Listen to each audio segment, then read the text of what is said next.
Янко, чуй ме сега. Не може да бъдеш по-смешен от това, което си. Потресаваш всеки миг. В Приморско всички ти се смеят, а Асеновград не може да те понася. Започваме.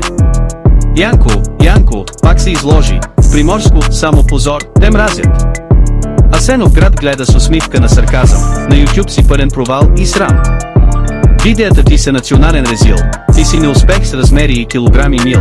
Гласът ти е като вик на звяр, но без сило, айкюто ти отива на дъното на всяко дупка. Гледам твоите влогове, изглеждаш като обидна шега. Приморско те мрази, всеки ти се смее на нова глава. Всеки твой кадър, погром за зрителите, ти си истински позор, нека срамът те запълни. В Асеновград ти си най-големият хейт, щом се покажеш, всеки знае, че ти си смехът на деня.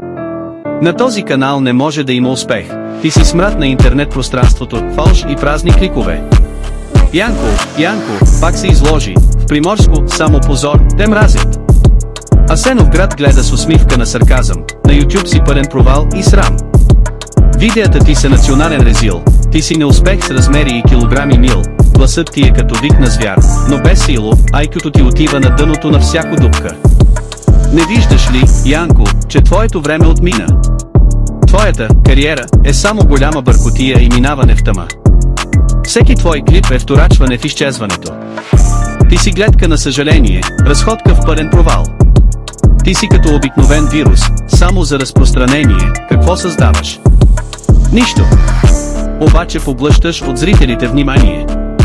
Ти мислиш, че влоговете ти са нещо, но те не струват нищо, просто показваш на всички как изглежда безнадежност. Приморско ти се смее, Асеновград те презира, с канала ти всички ти се смяхме от стъпка към стъпка. Няма изход за теб, не можеш да се спасиш. Всеки път, когато правиш нещо, само доказваш, че не знаеш как да излезеш от това. Янко, няма връщане назад, не си интересен, не си нещо за гледане, твоя канал е просто откровен провал, и глупавата ти същност не може да се спаси, дори и с хиляди нови клипове. Делит.